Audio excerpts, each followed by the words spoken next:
We're back. I feel good that a lot of people like texted me or like messaged like Twitter. At least somebody's watching. Thank you so much. Thank you. Are we back into the regular stream? I think. Or do we have to restart? Hang on. No, we're good. We're good? We're good. All right, we apologize. We apologize for that. It happens. So we're good? Yeah. Good? All right, welcome back. Appreciate everybody sticking with us here. All right, we were running through. I'm going to start back at the top then, because obviously nobody heard when Mike tweets. He goes, that was your best take I've ever heard, Matt. Yeah. We're back. All right, so we're running through Cynthia Freeland's win total for the AFC. Let's just reset quick.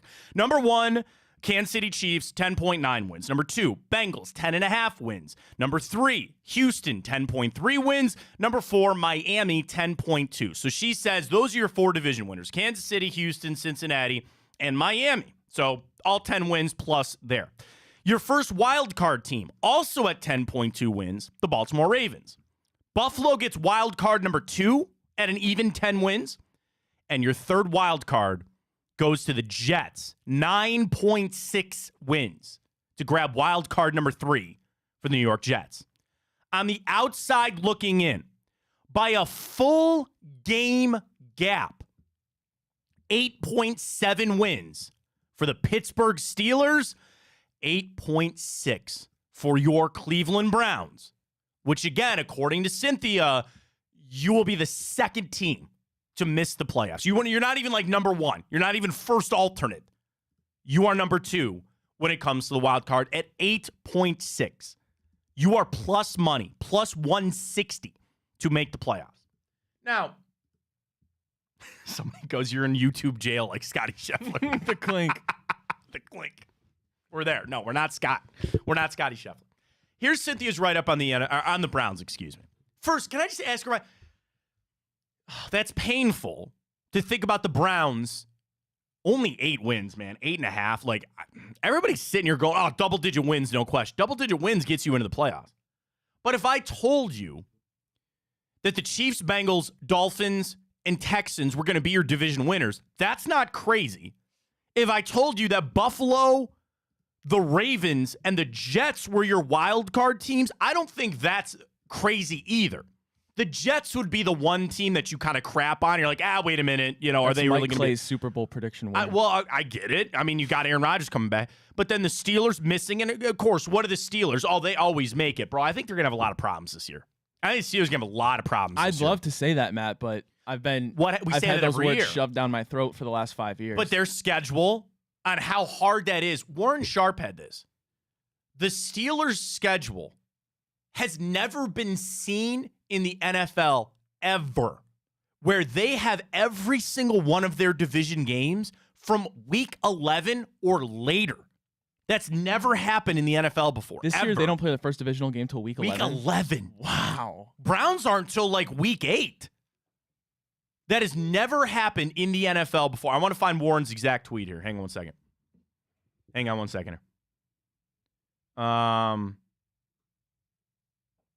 Okay, the grid. Yep.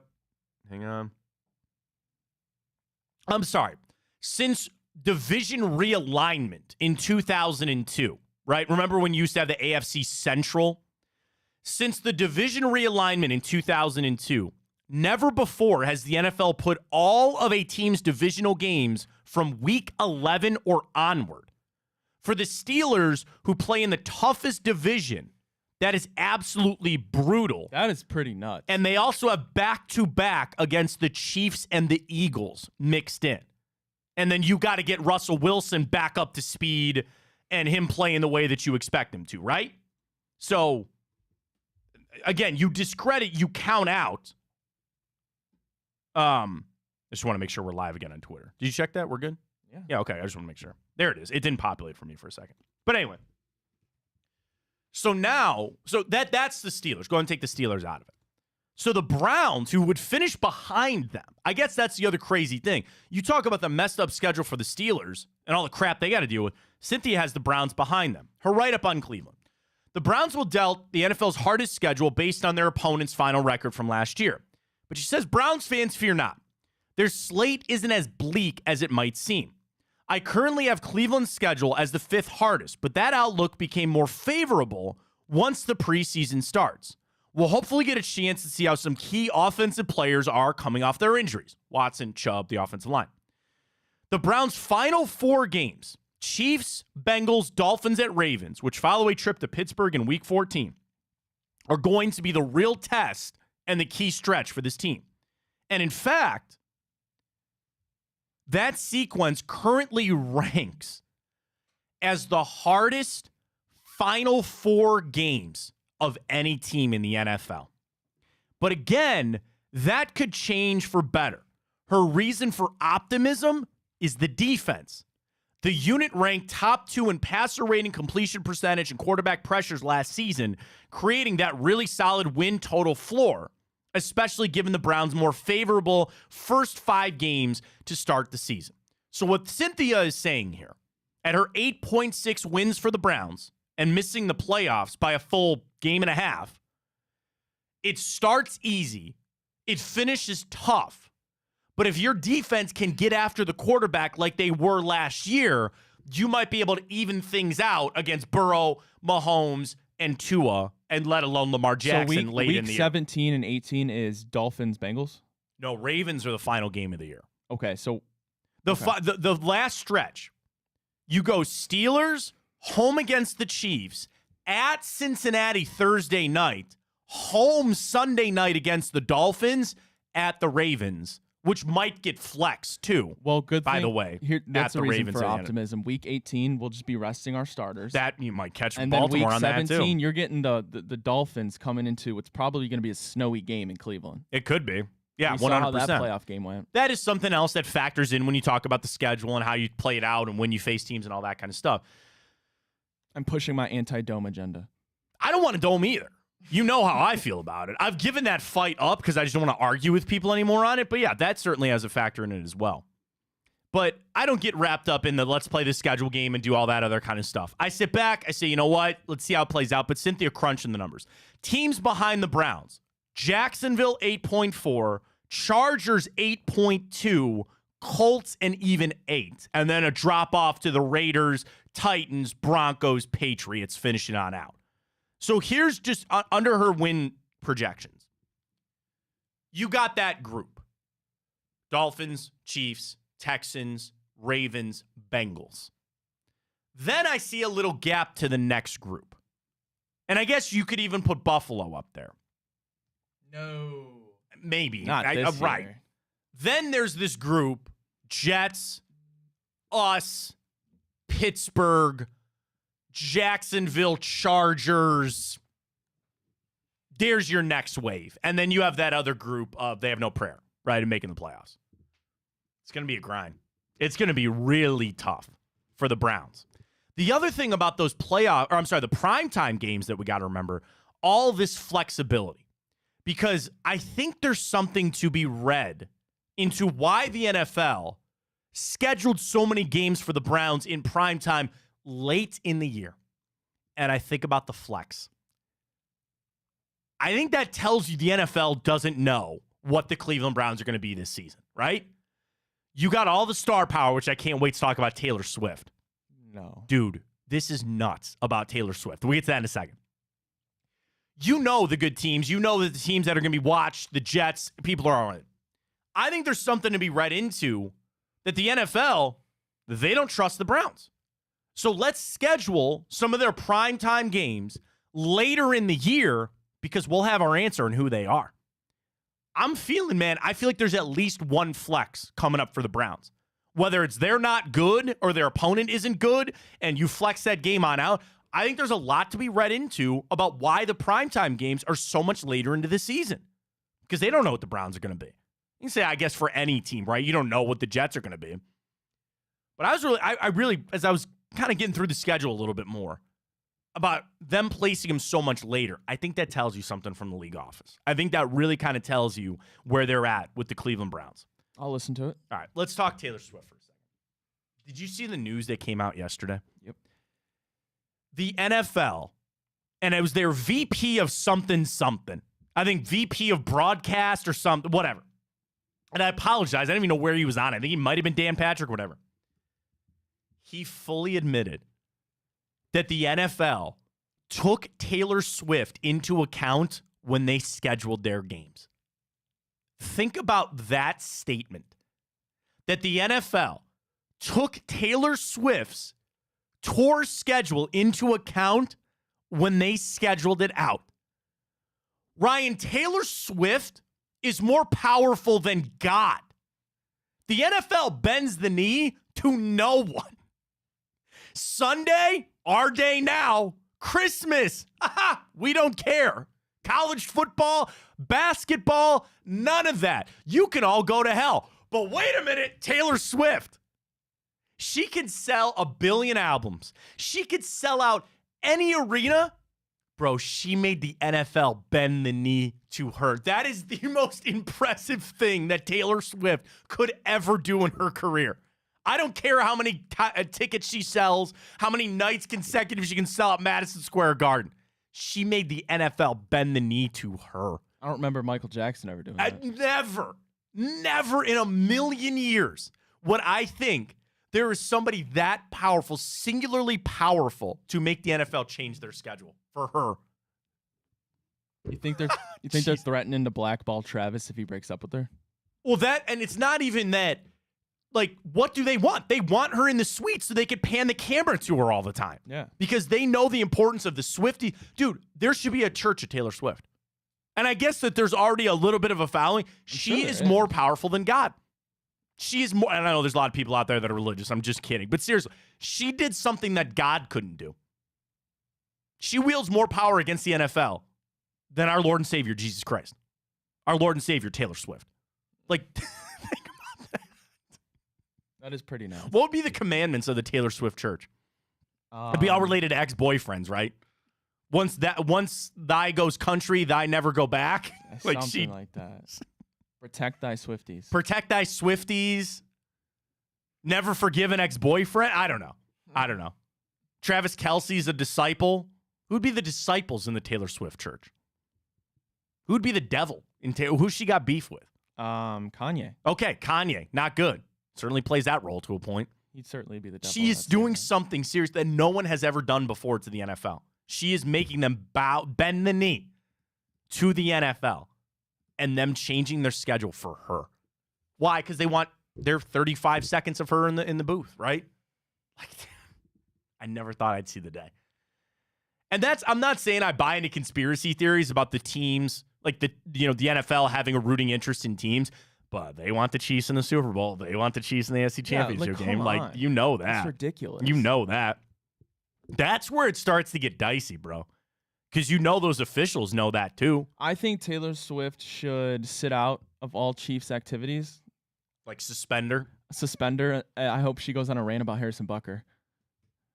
Oh, Taylor Swift's the strongest woman in the world. I know. And what he said, for those who don't know what Harrison Butker was saying in a commencement I wonder speech, what Taylor's thoughts are on Travis' teammate. Dude, watch it. And they're not going to cut him. Like, he's a good kicker, but there's an association there. Dude, if the NFL told him you have to kick you understand? Dude, how quickly did Jackson Mahomes shut up? Stopped hearing about that because there's an association. Brittany Mahomes is now in Sports Illustrated swimsuit edition. There's all these associations with Taylor Swift. Big business, buddy. It's big business over there. This is big conspiracy. So in the scenario where Taylor Swift says, I'm not attending any Chiefs games unless Harrison Butker's off the team. Oh, he's cut tomorrow. He's cut tomorrow, man. Think about that. That's unbelievable. Think about it. Like 100% NFL saying, nope, cut him. I mean, not the NFL, the Chiefs. I mean, the pressure would be from the NFL. Right. Actually, you want to know what? Would that not, like, create drama then? And that's create a fat lawsuit from Harrison. Oh, from that? I mean, here's the thing.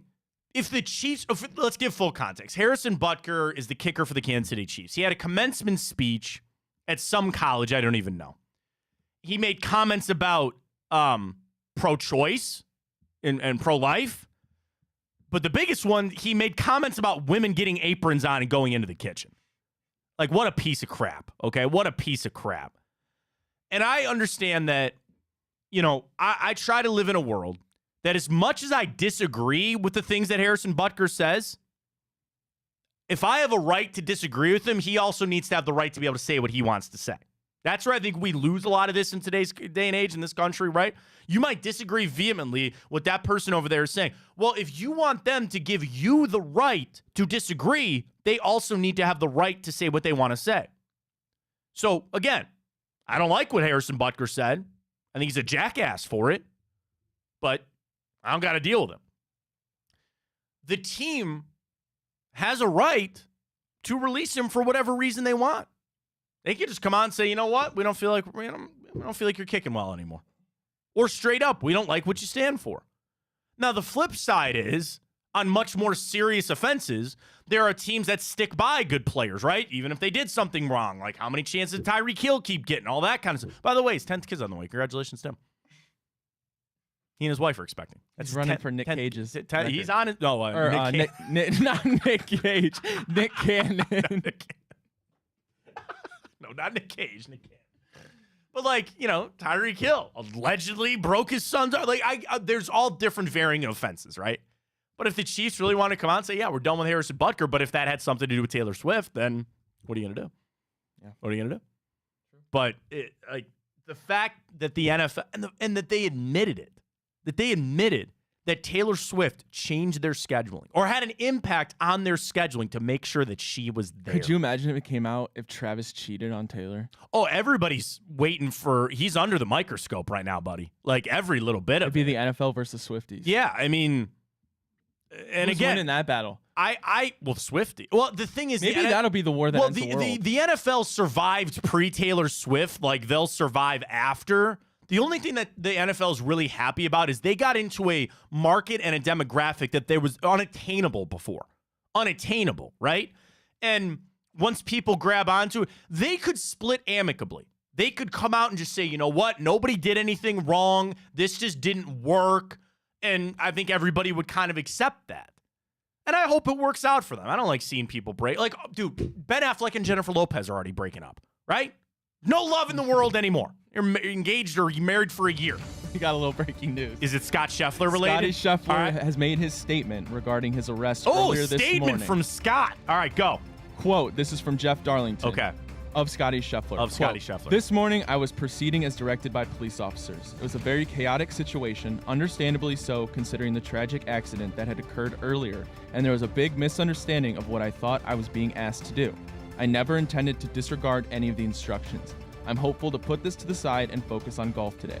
Of course, all of us involved in the tournament expressed our deepest sympathies to the family of the man who passed away in the earlier accident this morning. It truly puts everything in perspective. So that tells you what he's saying is I was just listening to directions. That paints a little bit of a different picture of Scottie being defiant.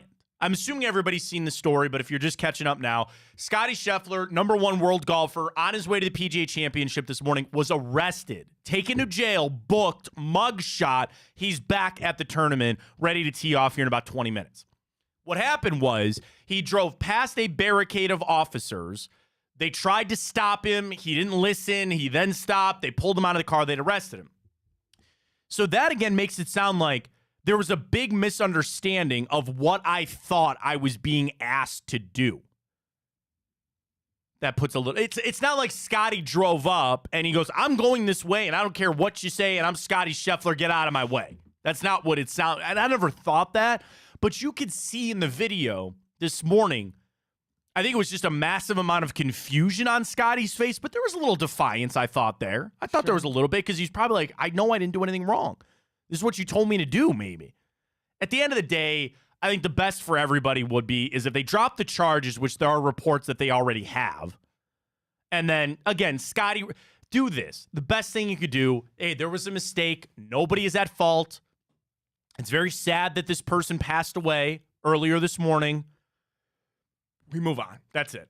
And Scottie goes out there and plays golf. The question is, like, where's his headspace at? Did he warm up properly? Is he ready to go? I don't know. But a crazy morning this morning. So there's our statement from Scottie Scheffler, and he tees off in about 20 minutes. So, yeah. I mean, at the end of the day, like, I guess the other thing is, do you actually, like, how involved should be with everything? Like, how involved, like, how much do we really need insight to what happened? Not very much. Dude, never thought we'd see that. All right, I'm going to leave it up to you. We have Spencer at 10:30, so we can't do timeout then. We still have to do the grid. Do you just want to break here, come back, and rip through all three? Sure. I still have MVP quarterback rankings, top 10. Let's do this. Let's break. We'll tell you about Tipico. When we come back, we're going to rip through the morning update. We're going to rip through time up. We'll get right through our grid, and then we'll have Spencer at 10:30 to talk everything Cavs. More drama with the Cavs. Good tweet here from More You Cleveland.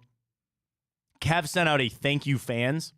They sent a picture without Darius Garland or Jared Allen. And Ooh, conspiracy. Ooh, hit the button. Hit the button. But you have it. We got to get that over here. It's been months. I've been trying to find the right sound. Ooh, conspiracy. They sent a picture with Mitchell Strus, Levert, Okoro, and Evan Mobley.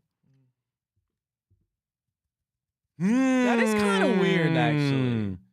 I mean, I probably just go with they tried to find the best picture with Donovan Mitchell in it. I don't know. The Cavs sent out a thank you for the fans this season and didn't put in Jared Allen or Jared Allen or Darius Garland. Very interesting.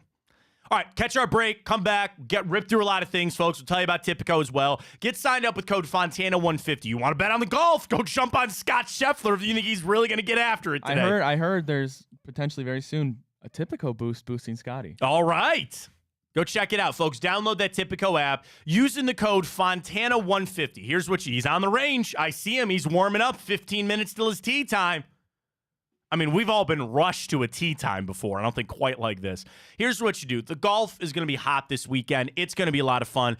One of my favorite things. Oh, it's already boosted on. Is it already up? What is it? It got boosted from plus 450 to plus 580. Of Scottie winning the tournament? Yes. All right, there you go. Bet on the golf. My favorite thing to do is just the in-round betting. I cashed one yesterday. What was it? Oh, my God. Anyway, it's just between like two golfers, right? And it's just the round for today. And you pick who you want to go. Might have been, no, it wasn't Scheffler. I had somebody in the afternoon wave. But you can sign up today with Tipico, code Fontana150 for you new customers. You deposit $150. I know it's a big ask, but still, deposit $150. You will get two $75 protected bets. And you're off to the races for golf. You're out for NBA playoffs, NHL playoffs, and you're on your way to cashback rewards. You're on your way to the boosts, the parlays that are all there. You like Tony Finau or Hideki Matsuyama. Now, here's the thing. It's just the second round. Finau was hot. Do you like Homa or Victor Hovland today? Spieth or Sahith Theegala? Do you like Cam Smith or Justin Thomas today? Brooks or Bryson? Oh, I like Brooks. I like that a lot. Get up with Tipico. Get signed up today. Code Fontana150, and you're getting ready to go. Oh, I love these. I'm going to sit here and do a lot of these. And you can also do for the entire tournament. Like Patrick Cantlay, Max Homa, who's going to finish better in this tournament. Homa, a big favorite there. Get signed up. Get betting with Tipico. All right, we got to run through everything. We got to get to Time Hop. We got to get to the grid. We got to get to the morning update. And Spencer Davies talking nothing but Cavs coming up at 10:30. Stay with us. Fontana Show right here on Big Play. Well, how do they know I'm doing this? Did somebody leak this out? It's social media. Oh. It's just, that's the way social media works now. I thought maybe you were just running that yep.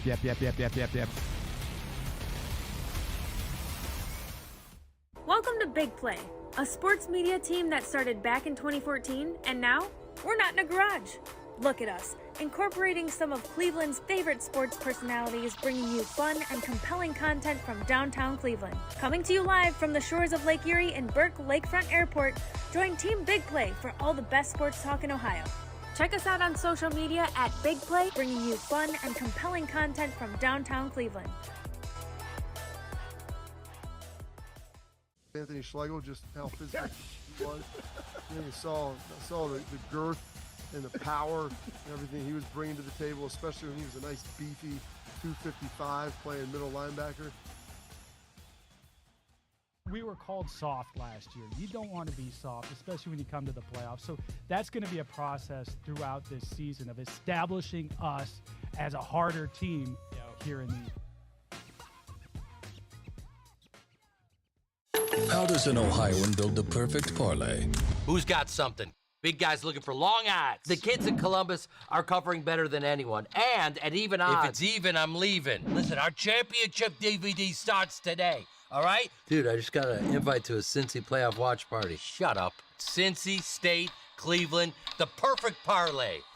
I'm a genius. For the best odds on Ohio sports, bet with your cojones. It is Spanish, dummy. Bet with Typical Sportsbook. I don't buy into this nonsense, this conspiracy nonsense that he's got his money and he's dogging it. That's ridiculous.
We're back. Welcome back. Fontana Show right here on Big Play. Audio is fixed. I got a lot of snarky texts from friends going, the show sounds the best it ever has. We're through our audio issues. We're back streaming live up on YouTube, Twitch, and on Twitter as well.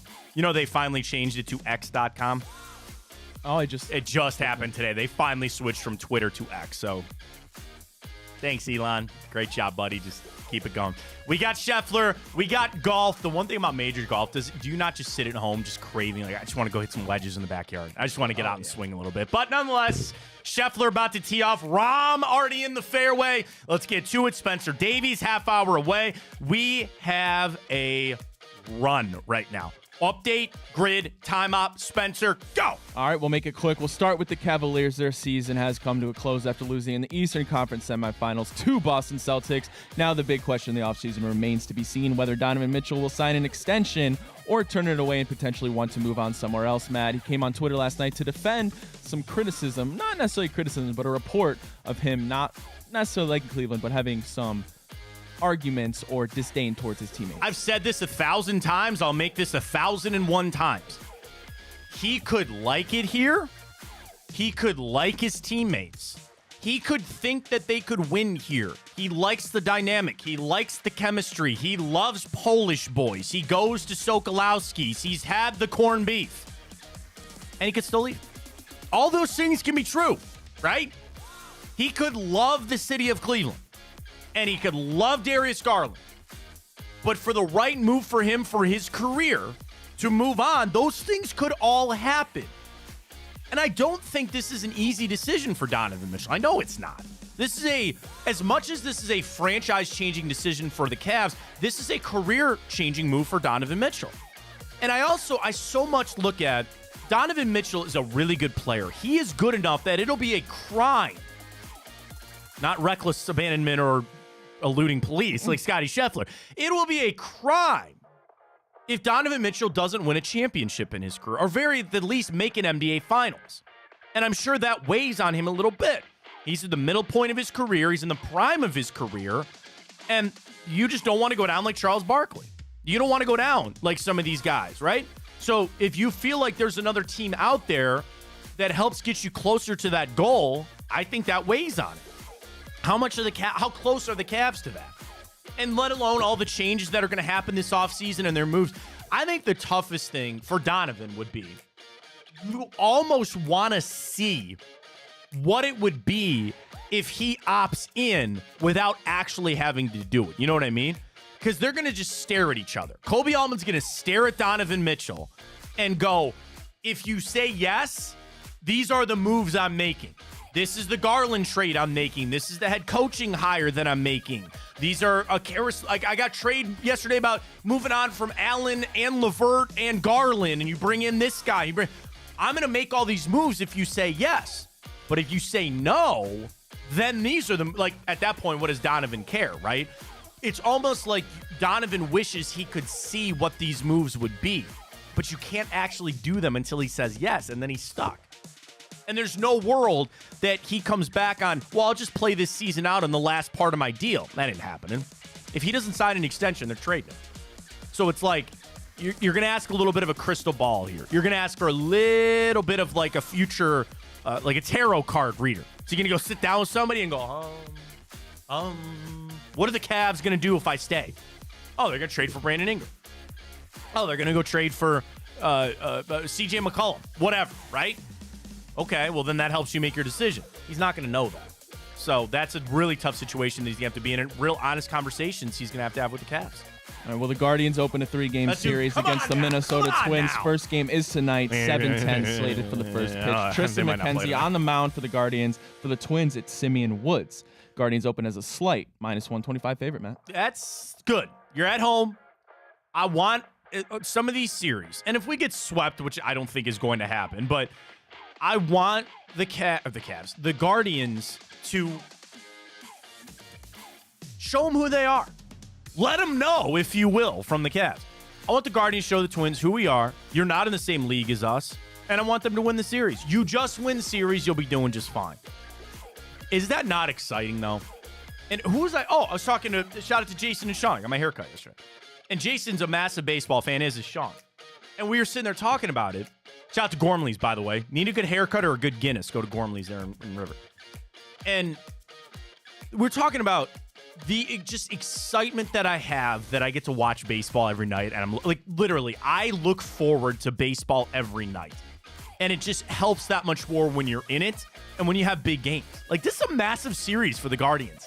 And I hope they can play tonight. I think they're going to be able to. But, like, bro, I get so jacked. I get so excited to watch meaningful baseball every night. So get after it, Guards. Let's go, Tristan McKenzie. Oh, you want to send a little boost for tonight? We could. We'll work on that. Typico, code Fontana 150. All right, well, Scottie, look at Feel Good, Play Good, though, for the Guardians as well. As it's the City Connect. That's right. Yes. They're okay. They're not great. They're okay. I don't know what to tell you. Standing ovation for Scottie as he reaches the first tee. Yeah.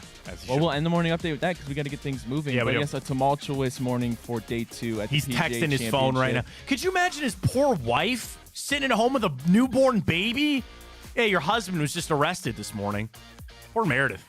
Yeah. He is in the he's in the tent getting his scorecard and tees. Ted Scott has his. They're ready to go. What a week, man. Rory's getting divorced. Scottie got arrested. Anyway, in the actual PGA Championship, Xander Schauffele is the a leader round after from day 1. Xander, He shoots buddy. 9 under in the opening round as he looks to capture his first PGA They were Championship. scoring yesterday, man. Finau was after it. Sahith Theegala. Every tournament I say you got to put money on Tony Finau. Tony Finau is good enough. He's going to win a major one time, and I just need to put money on him. You know the other insane thing about Xander Schauffele? You know, he shot a 62. There's only been 4 rounds of 62 in major championships. He has 2 of them. Wow. The other one was, I think, Keegan Bradley. The other one was like Brendan Grace or something like that. He's got 2 of them. Think he's going to hold on? Odds would tell you. It's Scott's. I don't know, man. It's Scotty's after what's going he, on. 4 shots back? 5 shots back? That's a lot to come over. I'll leave it up to you. What do you want to do next? Well, let's do the grid. All right, grid. Here we go. Let's end the week strong on the grid, buddy. Strong on the grid this week. If you're new to the show, first off, welcome, and we accept your help. If you can text me, text. Not a lot of people can do that. But you can tweet at MattFontaine83, at RyanTyler33, or jump in our YouTube comments. Help us out. Finish out strong with the grid. Way to go up and down, left and right for a player. That player has had to have played a game for said team and gotten 10 sacks in a season. I think, with said team. But I don't know. Ryan, let's run through it. I still have my timer from yesterday. Go! Morning update. All right, 10+ sacks in the season is our first one. So can you think of anybody else? Because we could say Von Miller. All right, Von Miller would go there. The question, Bills, Bruce Smith. The all-time sack getter, Bruce Smith. Okay, then go Von. You can go Mad Max there for the Raiders. What goes between 1X and 2 and max? Would you rather have 1 or 2? 2. I think 2 is kind of cool. I like the name Max. I think it's a great name. Jets. I mean, Quinnen Williams probably. Oh, yeah, probably. Mark Gastineau. He's a D tackle, but he's had to have had 10, right? Sure, go Quinnen Williams. I can't think of anybody else, so just rip it. Just rip it. Let's go. All right. Woo! All right, first one averted there. All right, let's jump into it here. Anything jumping out here?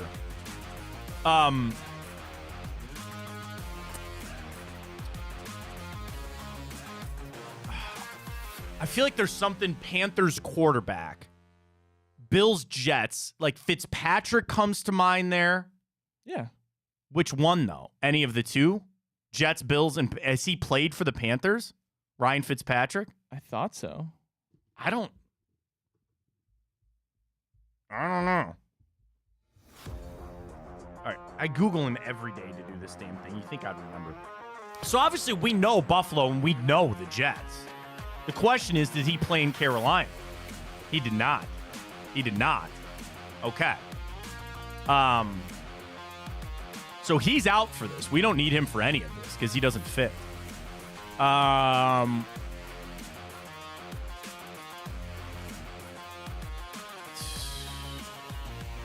Whoa. I like my mind is fuzzy. I know. These are some tough teams for us this morning here.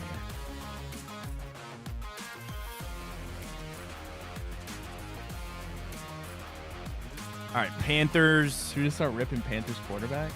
Jake Delhomme. Andy Dalton. Baker doesn't work. Cam Newton, no. Didn't I say Joey Harrington the other day? Did Stephon Gilmore play for the Bills? Yeah. Oh, yeah. Right? Yeah. He was. I think he was drafted there, was he not? Yeah. Didn't he play a year on the Panthers? Yes, I think you're right. Stephon Gilmore is a good pick there. You're right. Why do I keep thinking? Or did he just sign with them this year? But I think he played there already. Yeah. Okay. Good. All right. We're good. Why do I keep thinking Joey Harrington plays for the Panthers? Why do I keep thinking that? And it's not true at all. Carolina Panthers starting quarterback. I know Delhomme, Vinny Testaverde, Cam, Kyle Allen. Did Demaryius Thomas play in the Jets? Or am I just making that up? No, he went to another team. But I thought he went to. Didn't he go to Houston? No, he played in the Jets. Demaryius Thomas works. Okay. Yeah, Demaryius Thomas works. I Good pull thought there. so. Good pull. He did go to Houston also, by the way, but it works for the Jets as well. There you go. All right. How do you spell Demar? Demar should get you close enough. Then Y. Yeah, Demaryius Thomas. Okay, good. Rest Good. in peace. All right. Do you want to try to finish out Broncos Raiders?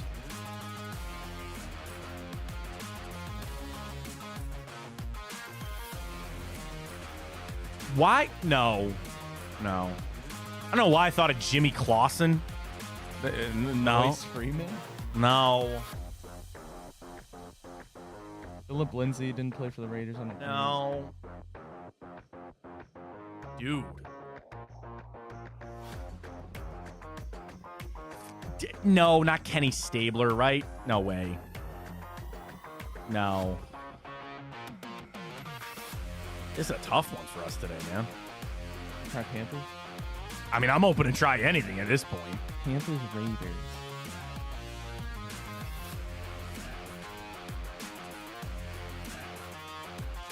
Ted Ginn didn't play for the Raiders. No. He did not.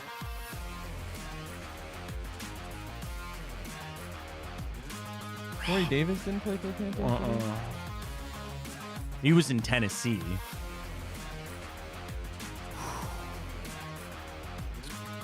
Greg Olson play anywhere? No. Dude. Should I check the YouTube? Yeah, check comments, man. We need to get a bailout here, dude. Woo!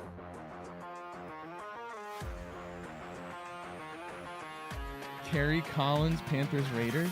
Okay, I'll listen to that. Panthers, Raiders, Kerry Collins. Kerry Collins, I like that. Good pull. Giants is what I think of with him. Thank you for whoever that was. Appreciate the assist there. I think we have another one. Okay, all right. Josh McCown, Panthers. Oh, wait, that was Panthers, Raiders as well. Yeah. He said, Angelo says, does Josh Norman work for Panthers Bills? He does. He does. Josh Norman does, I think. It sounds good. I'll rip it. All Go right. for it. All right. Which one was it again? Panthers. Oh, we already have. Yeah, we Panthers. already have that one. Panthers Bills Oh. is right. So yeah, we're done on that one. Is I it appreciate. Brandon- Did Brandon Marshall play for the Panthers? I don't know. You talk yourself into it, right? You keep thinking about it. Sure. Dude. We got like a couple minutes. I know, but we also got to get to timeout. I guess we got a few minutes here. Panthers, Jets. Like Jonathan Stewart. We need to go to No. the Jets. There's got to be quarterbacks. We've got to be missing some quarterbacks in this thing. Sam Darnold is your We answer. thought it at the same time. Sam Darnold. Did you see my face? Yes, Sam Darnold is your answer. That's how the grid messes with you, doesn't it? All right, we gotta get this. Broncos. Broncos, Raiders. Did Alex Leatherwood play for the Broncos? Ooh. I like your thought process. I like your thought process here. Now, I don't want to Google it because that would spoil it. Let's save Alex Leatherwood for, That's a deep that's a deep cut. It's a deep cut. Let's save it. Because I'm trying to think of quarterback. I mean, like, did Wes Welker play anywhere else? Oh, yeah. I mean, obviously in Denver, I mean, did he in play New for the England, Raiders, in Miami, and all that, but I don't think he ever played for the Raiders. My thought was going to Mark Sanchez came to a mind for a second. Because I know he's in Denver. Tim Tebow never played for the Raiders, right? No. He actually would have worked for Broncos Jets. Tim Tebow would have. Terrell Pryor never made his way to the Broncos, did he? I don't think so. That's another really good pull on Terrell Pryor. I think he was Cleveland. Obviously, he played quarterback with the Raiders with Hugh, and then they tried to flip him receiver. Then he came here. Then he went to Washington. Wait, what do we need? Yeah, he never played in. He would have worked for Buffalo, though. By the way, he would have worked for Buffalo there. Dude, there's got to be. Angelo says Lyle Elzaldo. Oh, Lyle Alzado. Yeah. Does he work for that? I'll listen to it. I don't even know who that is. Yeah, I remember Lyle Alzado. Former Cleveland Brown, too, by the way. DN. Broncos, Browns, Raiders. Well done. Lyle Alzado. Yes. I love it. Can you see if Alex Leatherwood Yeah, I'm would going to work? Google him right now. Can you click on that one to see? Yeah, some of the ones we missed. So Yeah. Latavius Murray we could have got. Raider. No, Alex Leatherwood would not have worked. He went Raiders, Bears, Browns. Do you have the quarterbacks up? Are you talking about for that middle one with Broncos, Raiders? What do you got? Best guess. Willie Brown.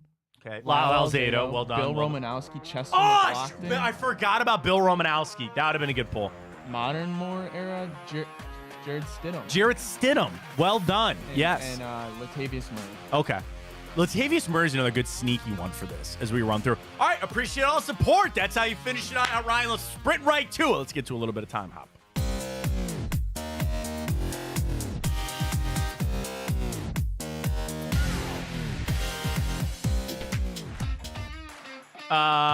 I got some in the Twitter. Thank you very much that was tweeting. We also have our boost up, by the way, at Tipico. Go get that. I'm going to hit the retweet on that. All right, let's get to a little bit of time up here on the 17th of May, including this day 2020. The final 2 episodes of The Last Dance were released. I think that was a perfect time for it. You were in COVID. You had nothing to do. I understand it's a Michael Jordan propaganda piece. The Last Dance While was LeBron got a ring, by the way. What? The same year LeBron. Oh, sure. got a LeBron got a ring. You're right on that. This day, 2019, Robert Pattinson was officially announced as the new Batman. Good pick. Love that movie. It's one of my favorites. Also, speaking of Josh McCown, this day 2019, after 17 seasons, and I think almost 17 teams, Josh McCown announces his retirement. We also go back this day 2017, Eastern Conference Finals, Game 1. Cavs beat Boston 117-104. I remember this game, Ryan, because Kevin Love went insane in the third quarter. He had 18 points, including 5 threes in just the third quarter, on his way to 32 points and leading the Cavs to a Game 1 Eastern Conference Finals win. I remember that game. I remember him in the third quarter. He was just lighting it up. That's the version of Kevin Love that you wanted. Also this day, 2016, Eastern Conference Finals Game 1, Cavs beat Toronto 115-85. Well, guy that helped you get there was Kyrie Irving. This day, 2011, Cavs win the NBA draft lottery and the right to draft Kyrie Irving. That's a big night. Big night for the Cavs. They were not favored, right? No, that was one that we had like the 5th best odds or something like that, and you snagged number 1. I remember this because it was an interesting story just for the fact of this guy has a tie to Cleveland.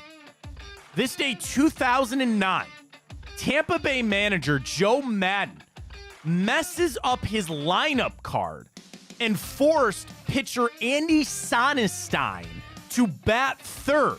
He actually had an RBI double, and the Rays beat the Indians 7-5. Andy Sonnenstein went to Kent State. Wow. He's a Northeast Ohio guy. So Joe Madden messes the lineup up, forces his pitcher to hit. He not only gets the win, but has an RBI double, like true Babe Ruth type stuff. Playing it on out there this day, 2009. We said goodbye to Beverly Hills 90210 this day, 2000. Never watched it. I know it's a big show from the 90s. Kind of is what it is. Very important one here. This day, 1954, Brown versus Board of Education was decided, which ended racial segregation in schools. This day, 1954. Do you know what the first ever televised sporting event on NBC was? Aired this day, 1939. It was a college baseball game. Princeton and Columbia. This day, 1939. This day, 1875, the first ever Kentucky Derby. Aristides won the first ever Kentucky Derby. This day, 1875.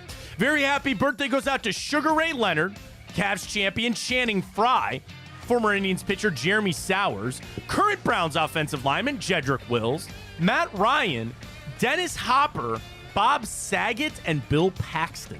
That's quite a little trio of actors right there. Dennis Hopper, Bob Saget, and Bill Paxton, all celebrating birthdays today. All right, 2 movies for you today. These are fringe movies. I don't know quite how you're going to do on them, but we'll see. Okay. We start this day, 1996, with a family on a vacation who befriends an aquatic animal on their vacation. Befriends an aquatic animal on their vacation. Yes. There's a movie you might be thinking of. It's not that one. It's the other one. It's the other. If you thought about sea animals. Sure. There are not a lot of movies surrounding sea animals. It's a family movie. It's not animated, is it? No, it's live action. Can I know what the animal is, or does that give it away? Kind of gives it away. Is it like a fish? No. Is it a dolphin? It is? Yeah. Oh, well, I've never seen this. It doesn't matter. If you had to name the only movie in the history of the world that has to do with a dolphin, what would you say? What would I name it? No, what would be the movie? The Dolphin? Yeah. It's called The Dolphin? Well, no. The dolphin's name is the name of this movie, and if I told you that there's a movie about a dolphin, there's only one movie in the history of the world that you would ever say is about a dolphin. How am I supposed to know what the dolphin's name is? What do you mean? Blowhole? No. It's a whale. It's a whale. Dolphins also have blowholes, Ryan, but I mean, you're missing the point here. Fin? No, it has nothing to do with the anatomy of the dolphin. The name of the dolphin is the name of this movie. Philip? You're close. You're shockingly close. Phineas? No. Finn? No. Felicia? No. Phil Ricardo? No. There is only one movie. I'm sure you've not seen it. There's only one movie, and Willie. I'm not. What? Willie? No. Oh, that's the whale. That's the whale. That's what I thought you were going to say was Free Willy. It's not that. It's not that. That's about a killer whale. This is a dolphin. There's only one. Oh, my God. It sounds like Philip? Yes. I'm just more shocked that in the Phil? lexicon. No. In the lexicon of movies, Okay. there's only one that you would ever say is about a dolphin. And I haven't seen it. It doesn't matter. I would think that it would just be like there. You're really not gonna be able to get this, are you? Why? Like, I'm confused. You're acting like I should know It's that. not that you've even seen the movie. It's that I would assume most people would say, or no, if I said a movie about a dolphin, even if you haven't seen it, there's only one that you could think of. What do you name a dolphin? I don't know. Finn. Flipper. Flipper. You've never heard of Flipper? No. The movie? No. I think there's sequels. No. Flipper. Flipper, the dolphin. You That's blew a it. gasket over Flipper? No, I'm just saying, how did, like, if I haven't seen it in forever. Like, I have seen, but, like, if I ask the average person, name me a movie about a dolphin, I don't know most about everybody that. knows about Flipper. I don't know about that. I think it. I don't know about Okay, that. fine. All right. Flipper is the answer. You're in no way getting this one, but we'll try. This day, 1991, Richard Dreyfuss, Bill Murray, in a film about a psychiatric patient who basically becomes a member of the family of the psychiatrist trying to help him.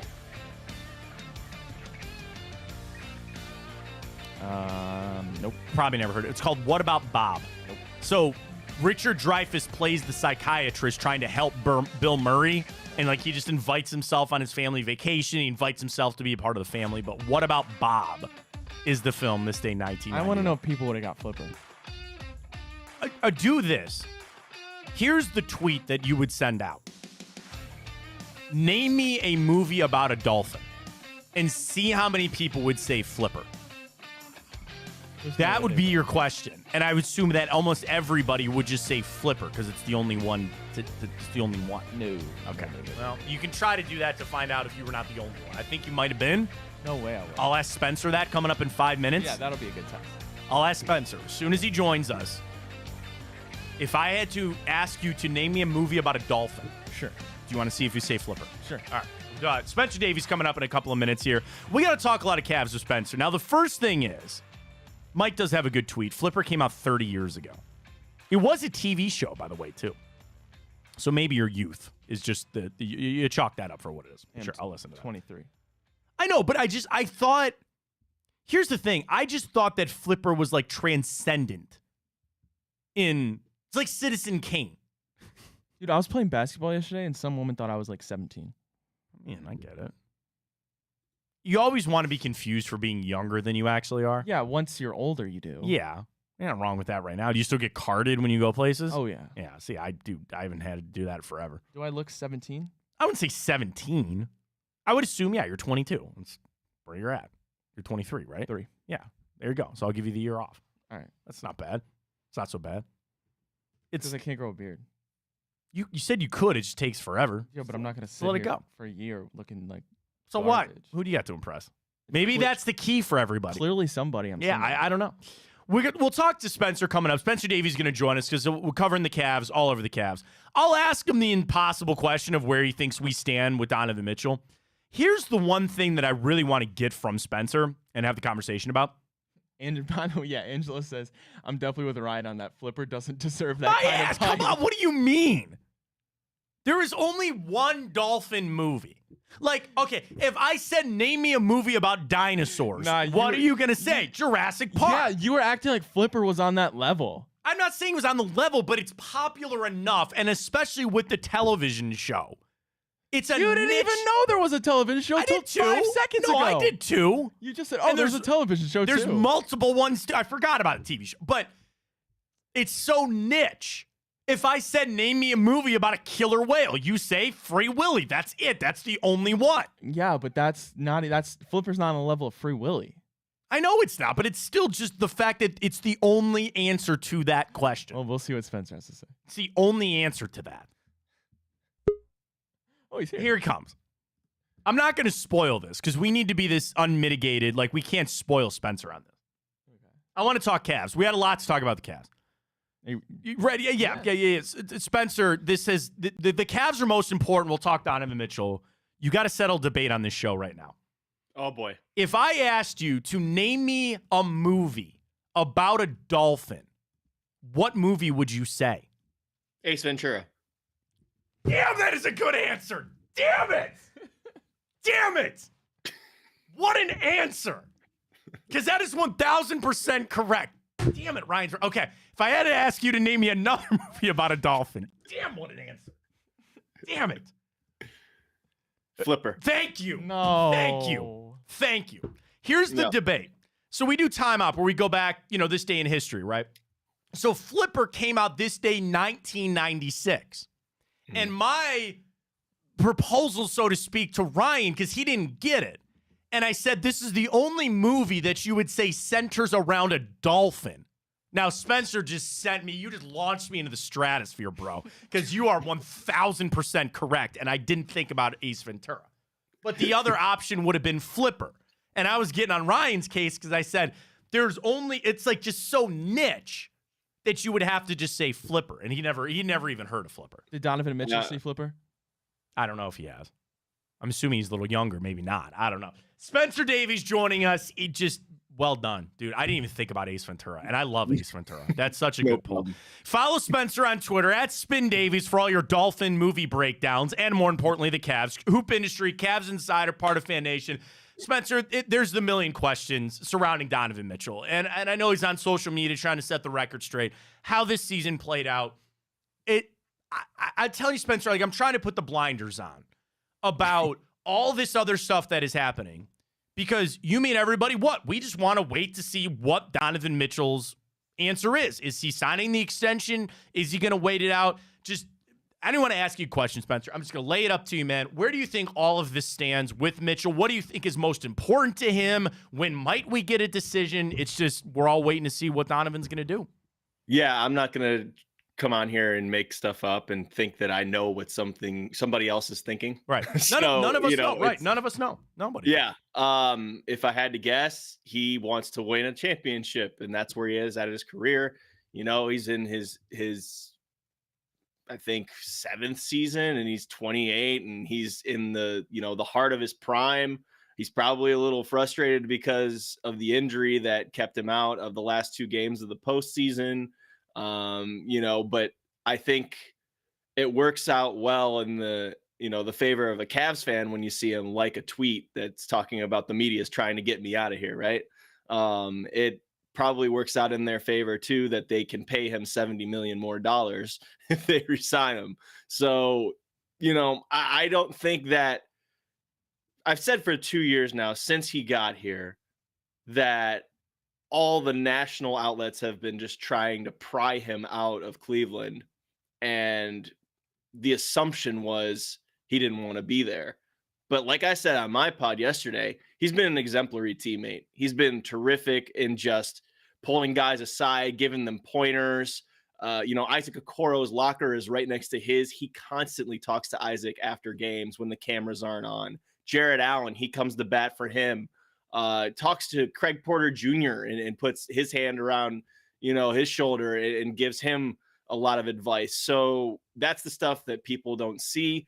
And I think even on the court, when you see the way that he claps and he's very demonstrative and saying, guys, don't get down on yourselves if they go on, if another team goes on like a 10-0 run. He's consistently done that. And that's what a leader does. That's what a superstar does. And he's shown everything but the fact that others think that he wants to get out of Cleveland. And I've said too, I think he does like it here, and I think he likes his teammates. All of that can be true, and maybe he still wants to go. And you and I are kind of maybe on the same page here, Spencer. I think Donovan is one of those guys. He's so good, it would be a crime if he never won a championship in his career or never made the NBA Finals. I think that is a bigger factor in this than maybe some realize. That pressure is there. Like you said, he's entering the prime of his career. I know money is important, but I think winning a championship. Now, a lot of people would come back and say there is a real possibility he could win one here in Cleveland. And I understand that. But knowing all these moves that might happen or might not happen this offseason, that weighs heavy, I think, on Donovan. And there could be a world, and I'd love your thoughts on this, Spencer, about do you think Donovan Mitchell can get a good sense of what it would be if he stayed without actually having to stay? You know what I'm saying? Like, it's almost like, can he get a crystal ball and project what Kobe Altman is going to do if he stays without him actually having to commit? Do you think there's a possibility he could do that? Yeah, just because I think the Cavs took such a huge load to get for him from Utah that I feel like them abandoning that plan would be a really, really tough thing to do. And there's quite a bit of murmurs that, other teams would be interested in Darius Garland if that came up. Other teams would be interested in Jared Allen if that came up. I think that Evan Mobley's pretty safe and he's going to get paid in this offseason. So those are, that's the core four. You got to see what possibly you could get back for those guys. And it sucks because I know that Donovan likes all of these guys. He's very close with this locker room. But unfortunately, buddy isn't the bottom line business that the NBA is. And we've seen that in the past with, Kyle Lowry and DeMar DeRozan. We've seen that in the past with Damian Lillard and CJ McCollum, So we'll see where it goes. And I think that Donovan's the first domino. You figure out what he wants to do first, and then you go from there. But for me, when I'm looking at, if I was looking at this like I'm Donovan, I'm looking at other guys that are teaming up together and seeing it hasn't worked. I'm looking at Phoenix.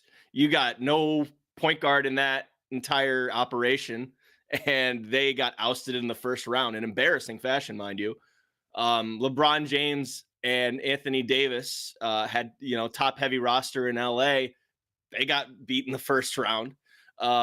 Is Brooklyn really going to be a move up, or is it a lateral move just because they're in a bigger market? The Heat give you a really, that gives you a little bit more of a realistic situation. And obviously we know his relationship with Bam Adebayo, but you got to think again for the Cavs, who still have a year left of Donovan Mitchell if they decide so, and they don't want to trade him away. Would they really be willing to take back the package that has been shopped around for 3 years now of Tyler Hero being the top of the list? So I'm thinking in terms of that more than, Donovan wanting to go elsewhere. I don't think he would force his way out either. Sure. But I will give you this, we're not used to seeing somebody who doesn't want to be here not act like they want to be here. It's different because like LeBron wore his heart on his sleeve. You would know just by the way that he kind of showed it on camera and the way he would answer questions and all that. Donovan came quick to the defense of his teammates yesterday by calling out a report around here that said that he was frustrated with his team's lack of maturity. We've never seen that before. And, there's a chance that is to protect his image, but there's also a chance that it's real because that's what Donovan's been since he's been here. So again, it's hard to read the tea leaves. Spencer Davies joining us. Of course, follow him on Twitter and Instagram, Spin Davies, Hoop Industry, Cavs Insider podcast over there, part of Fan Nation for all of it. Spencer, when you talk about the offseason with Donovan, do you, and you kind of mentioned it there, do you think there's a chance that if he even said, I'm not signing the extension, I would like to play it out that they would keep him? I guess I'm just so conditioned that if he says, I'm not signing the extension, that the Cavs would then have to turn around right away and trade him. Do you think that there's a world that he could just play out the last year here and see how it goes? I think it's possible. Okay. Again, you don't make a move for somebody like that. And also, superstars don't grow on trees. That's the other thing I think about this, that you would have to, I think you would go all in on that, because even if you do get burned, you still, depending on what you moved after that. That's why everything's so hypothetical. Because then if you commit to him and you get rid of one or two of the pieces that were top draft picks that you brought in after the post LeBron era, then you're kind of setting yourself back again. However, I will say this. A lot of people do this championship or bust thing, and I disagree with it because I don't think tanking works. I don't think that banking your future on misery for 4 or 5 straight years before you even get back into the play-in conversation and then takes 2 or 3 years to get back into the playoffs conversation after that. I don't think that's smart. I think that by the time that the star that you hunt in a draft is good enough, there's going to be other teams with bigger aspirations and a bigger market waiting anyway after you do all that work developing them. So I'm not a proponent of the tanking movement. I don't think it's smart, and I don't think it's gotten anyone anywhere yet. You got examples. Zion down there in Pelican. He wants probably out of there. They're getting rid of Trae Young in Atlanta. I guess some teams you would look at and you say, okay, the Dallas, obviously with that trade with Trae Young, but like Dallas worked out because they found Luka. Like Milwaukee found Giannis. But those guys weren't even first overall picks. So you and I are on the same page with that. I think it's you want to find star players however you find them. And the Cavs did find their star in Donovan Mitchell. Maybe you didn't have other guys show up like you needed to. That's one of my biggest frustrations, Spencer, about this team is I know the Cavs are better than how they played.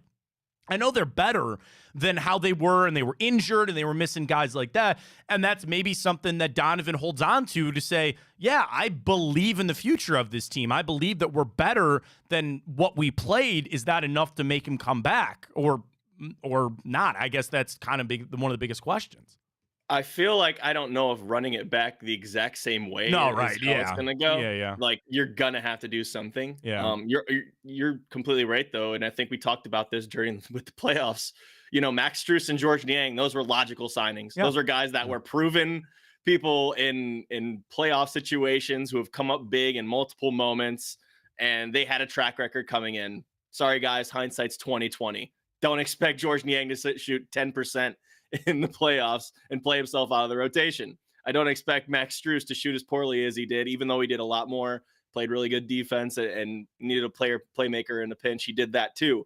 But you're going to need to try and find more or find better complementary pieces. Or if you have the patience, let them see what happens in the first part of the next season. And if it doesn't work, then you have yourself, some more tradable players. But I think this ultimately comes down to Darius Garland and Jarrett Allen and whether or not they're the correct fit with the core four, or if it's Donovan Mitchell and Jarrett Allen, or if it's Darius Garland and Evan Mobley and they do trade Donovan Mitchell. There's so many variables that the Cavs have this offseason. And then if you want to toss in another one, Isaac Okoro is going to be a restricted free agent. Yeah. How much is he going to command after what he did in the postseason? Did that help him out? Is that going to help the Cavs out because his number's going to be lower and they're going to be able to match? So a lot of questions, but I don't think the situation's as dire as people are making it because there's been incremental progress over the years. They got beat by probably a title favorite in the second round. And even though it was 5 games, it was a competitive series when you were coming in limping. So join in Spencer Davies. Follow him on Twitter, Spin Davies, Talking Cavs. Of all the things, Spencer, that we don't know about, that we're kind of wondering on, there is one for sure in my mind, and that's the Cavs will need to find a new head coach. And I like JB Bickerstaff. I was a defender of his up until the end, and then we crossed the line. And I think part of that was that Hornets loss a long time ago where you got done, you were playing a lowly team, and he comes out and he says, we didn't play with effort. And I was like, that's it. I'm sorry. And I know people want to flip and see some of the job that JB did in this series against Boston with some of the creative lineups, with really some of the change. And then, yes, you mix in the reports that the team wasn't happy and the players and all that. I crossed the line. I can't go back. I think the decision is going to be made. And if it's Dave Yeager, if it's Kenny Atkinson, I don't know if they're giant upgrades. But, Spencer, I've crossed that the Cavs will be looking for a new head coach. Do you agree with me? Do you think that's just set in stone that JB is going to go? I think it's pretty likely, but I also think that JB was kind of handed a bad plate because, this roster wasn't perfect either. Mm-hmm. So I think there was, you got to kind of share blame on that one. The one time he had somebody that was sizable at the 3 and innovatively, he put Larry Markin in there. That was one of the most fun seasons that the Cavs ever had. And that kind of got destroyed at the end by injury as well. However, there has to be some sort of notice of a pattern when it comes to injuries in the second half of the season and faltering at the second half of the season. Are you playing your guys too much? 44 minutes on the second night of a back-to-back. Maybe a little too much. Very Tibbsian, if you will.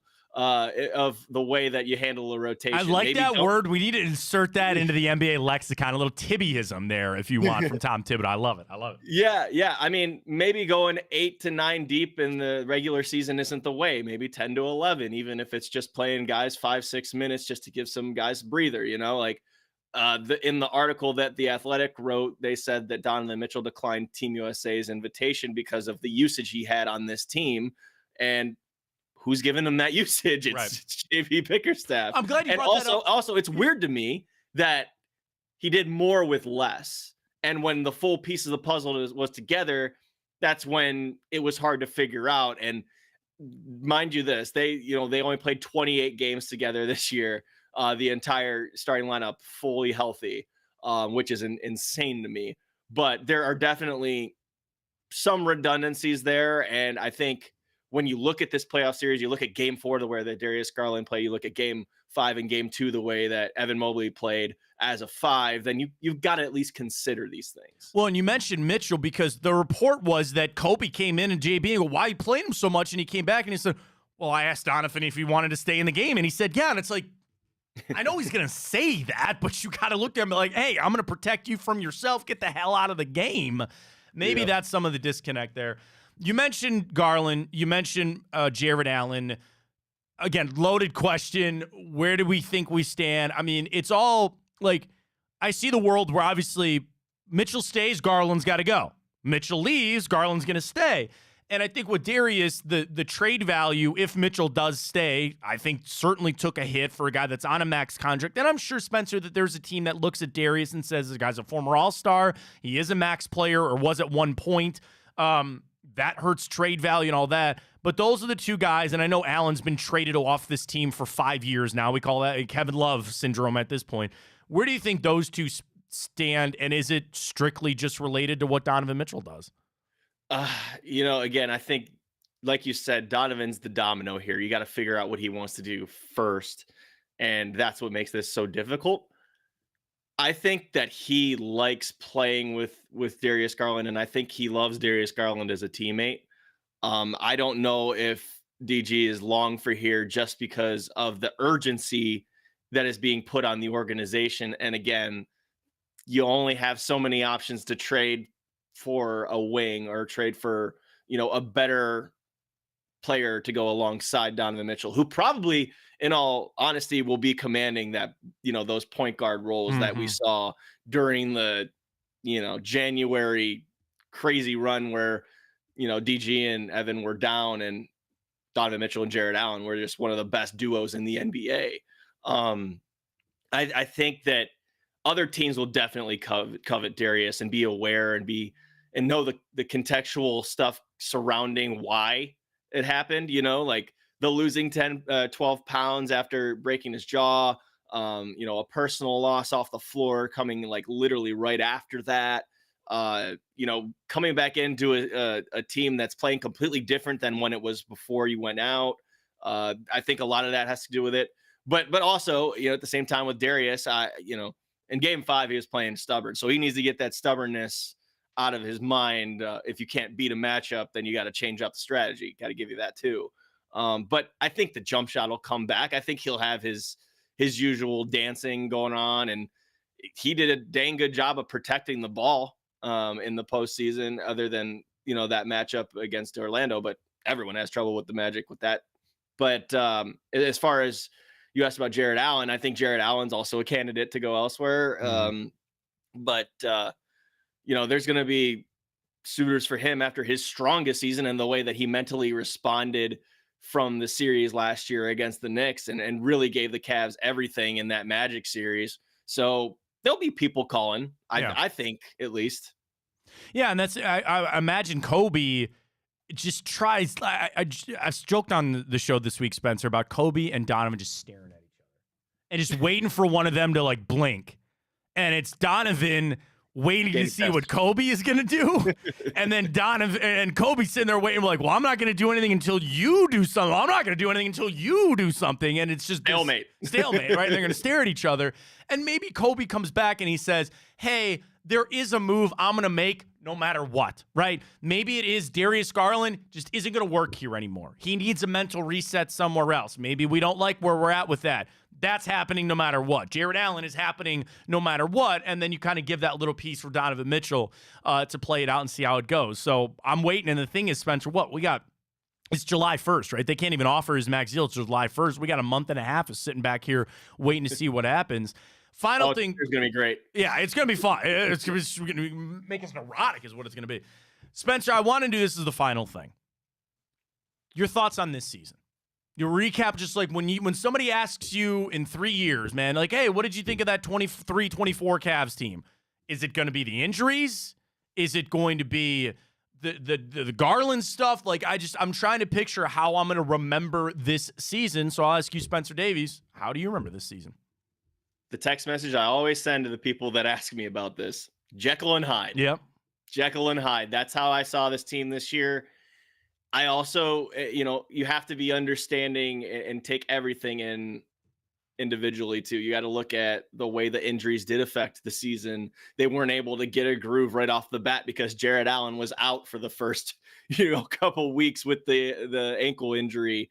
And then you get into the way that it started. Max Strus was shooting the lights out, and then all of a sudden he wasn't. And then Donovan went out with some knee injuries, and you had what was going on with Darius and Evan in the middle of the season. Okay, you found a groove, and then Dean Wade goes down, All-Star break comes, and then everything crumbles again. And they're not shooting as many threes the way they were when they were having success. And it's so hard. I do not envy Kobe Altman, Mike Gansey, Brandon Weems, and Brendan Yu, and Jason Hellman, and all those guys in the front office. I do not envy them. Because how do you evaluate something over the last 3 years? You could even look at this as when the pieces aren't full. Mm-hmm. Maybe you see the pattern like I'm talking about with the head coach just playing him way too much. Maybe you see that pattern and you say, okay, that's reading to it. But this isn't just coincidental at this point. It's weird how things just change kind of at the second end of the season, but it's also because of injury. So you're not getting the full picture. And it's just so hard to look at because you see moments of greatness where you're like, oh, yeah, right. And this can work. It's just we don't need to do anything, Spencer. We just get Darius Garland back to the level that we know he can play at. We just get Jared Allen to the level we know he can play at, and we'll be just fine. And then the entire future of the franchise just hangs in the balance. Like the decisions that will be made this offseason will send the Cavs one way or another. To your point, I don't envy that because the right answer might be I don't know, they can't do nothing because like something's going to necessitate whether the contracts and the money and all that. But you just sit there and you say, I know we're better than that. I know that we're better. Max Strus, Darius Garland, I know these guys are better than what they played. Is that a good enough answer to sell to Dan Gilbert? Is that enough to sell to this fan base of like, we just know these guys are better, so we're going to have to just play better? Yeah, that's a good question, man. I don't know if it's a good enough answer or not. Probably not is what I would think. But you got to make some sort of move here, and it doesn't have to be extremely drastic, but it could probably be, breaking up the core four, at least one person. Yeah, it's going to have to be. Spencer, always appreciate your time, man. Follow him on Twitter at Spin Davies for the YouTube, also on, for the podcast I meant, and then also on the Instagram side of things, Spin Davies. I appreciate you, bro. We'll talk to you soon, all right? No problem, man. There he goes. Right on. Like, you sit there and you go, can the answer just be, we just need these guys to be better, but then you're also, they can't stay together. It's the thing of, we've talked a lot about the multiverse. There's a multiverse that those four work. Ryan, where I live right now, I can tell you the core four of the Cavs don't work. Core four don't work. Got to move somebody. To shake it up, to get it back to where it needs to be. Do you heed Donovan Mitchell's advice? Like, if you sat down with Donovan Mitchell and he said, which of the ones do you think you not work with? Ooh, that's a spicy question. If you sat down with Donovan Mitchell, you slid him that whiskey, which I call truth serum. Go down to the three. Which one's the one you don't see it working with? What do you think he'd say? Well, the obvious answer. Well, I don't know what you would he'd say. Think the obvious answer answer is is Darius Garland.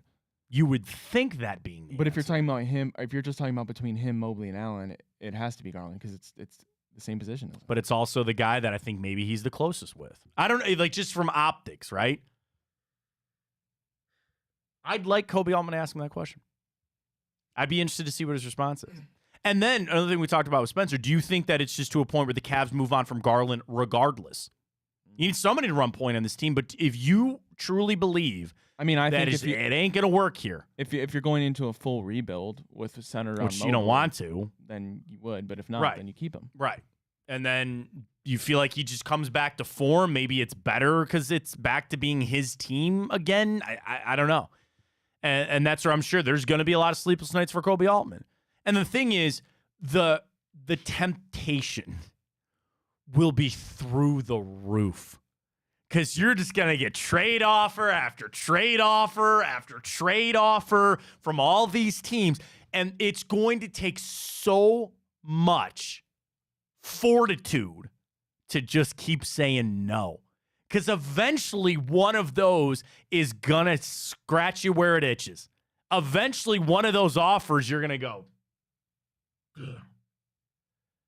3 unprotected and Austin Reeves. I'm just kidding because that's the one everybody hated. There's eventually going to be a phone call that Kobe goes, yeah, that's pretty good. But he's also weighing out.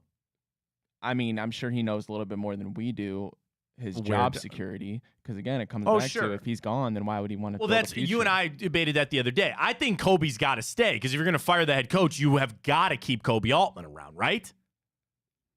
And you believe that he's making the picks for the future? I mean, I don't think you do. I think you do.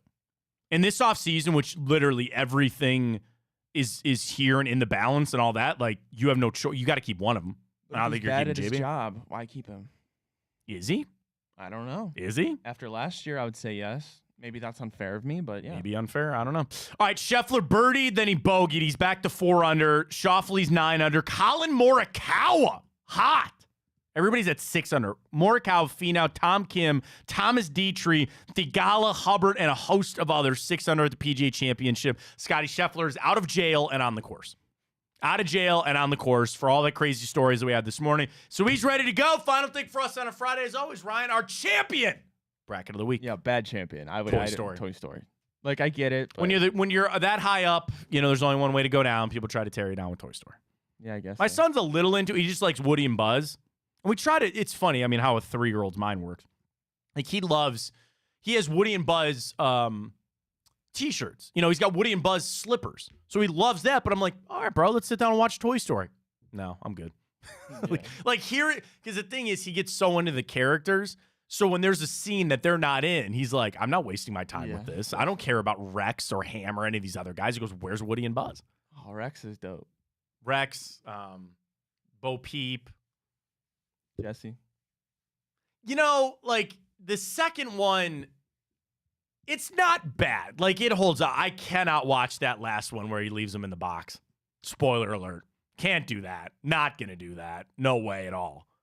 Second one's not bad. First one, pretty goated. Pretty good. The pizza place. Everybody, I've seen the truck before, like in Pizza Planet? Yeah, Pizza Planet. That's where it's at, man.